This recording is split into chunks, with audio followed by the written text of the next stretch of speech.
Welcome to Totally Naked Movie Reviews, where we review today's top movies, stripping them down to their bare essentials and exposing any faults they may have. Today we look at Red Sparrow. So yes, we have revived Totally Naked Movie Reviews on the special edition of review of Red Sparrow. Seeing how Jeniffer Lawrence was kind enough to do some nude scenes in this movie, we thought we'd return the favor. Also, originally, we had discontinued Totally Naked Movie Reviews when YouTube was demonetizing them because they weren't advertiser-friendly. But seeing how YouTube is now demonetizing all of our videos, regardless of content, with their new policy, fuck it, we're bringing back Totally Naked Movie Reviews. Because it doesn't matter. Now, like I said, Jeniffer Lawrence does get naked in this film, and if that's something you want to see, go and see it. That is why I went and saw it. Now, some people were probably surprised by this, that Jeniffer Lawrence would do nude scenes, because of something that happened a few years ago, where someone hacked into her phone and posted nude pictures she had sent to her boyfriend on the internet. Jeniffer Lawrence was not happy with that and spoke out against it. This was kind of a change when most of these actresses, they just don't speak out against, these nude photos, people hacking into their things. Jeniffer Lawrence spoke out about it and kind of changed people's thoughts on, hacking into people's phones to get their nude pictures. It's a no-no. Like I said, you don't need to do that anymore. You don't need to hack into Jeniffer Lawrence's phone to see her nude. She's nude in Red Sparrow, so you can go see it once or twice or 3 times, like I did. Anyway, like I said, she gets naked in it, but there's more to it. She gives a great performance in this film. I didn't know what side she was going to go with. That is to say that she's a kind of a spy. I'll get into in plot synopsis. But like I said, great performance. One of my favorite performances by an actress in the film. I think Jeniffer Lawrence's performance in Red Sparrow, it's going to go down as one of the greatest performances by a female actress in the film. Down the lines of, say, Elle Macpherson in Sirens, Denise Richards in Wild Things, Natasha Henstridge in the Species movies, Shannon Elizabeth in American Pie, Anne Hathaway in Love and Other Drugs, Jillian Gill, an actress you might not be familiar with, her performance in the Friday the 13th remake, and of course, Estelle Getty in Stop or My Mom Will Shoot. Plot synopsis. I really didn't get what the plot of this movie was until I saw it the 4th or 5th time.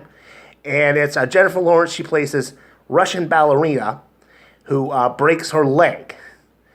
And, she's down and out, so she gets talking to her uncle, who works in some sort of the secret police, the Russian secret police. He says, why don't you do some work for me? I'll help you out. But he kind of sets her up for failure. He has her try to seduce this one millionaire, and then while she's seducing him, this one other guy comes up behind him, garrots the guy, kills him, and then because he was so important and she knows that the secret police killed him, they're going to kill her unless she starts working for the secret police. And she gets sent to a particular unit called the Red Sparrows, and their job is to seduce people like diplomats, government officials, CIA agents. They set up honey traps to get information from these people. And that's basically the movie. She goes through the training, and then later she has to seduce the CIA agent who knows who this mole is in the Russian government. I think that's what was going on. When I watched it the sixth time, that's when the whole plot sunk in for me. Okay, like I said, that's the story. I thought it was a pretty good story. And like I said, with Jeniffer Lawrence's performance, I never really knew what side she was going to end up on with, because she would bounce back around and forth telling people, both sides, the Russians and the CIA, you can trust me, you can trust me. And then she would do things where they go, we can't trust you now. She said, no, you can still trust me. And I thought It was pretty good. Her performance was pretty convincing down the lines that she could convince people. Sort of like with these double agent movies. They play up the idea that you don't know what side they're going to be on, but you can always tell what side they're going to end up on in the end. With Jennifer Lawrence, I wasn't quite too sure. I mean, I knew, spoiler alert, she was probably going to go with the U.S. because they just treated her better, where the Russians, they treat her like a sex slave. But at the same time, I thought maybe the movie wasn't going to have a happy ending. It was going to end, terribly, where she keeps being a sex slave. I mean, she didn't really seem to have a lot of motivation to help the Russians out. She wasn't like some great Russian patriot or whatnot. But, her motivation was working with them was basically to survive and help her mother survive. Kind of like Hunger Games, but with nudity. And quite graphic violence here and there. Like I said, the story was pretty simple, but it was interesting enough with the performances that the actress, what Jennifer Lawrence gave and the other actors and whatnot.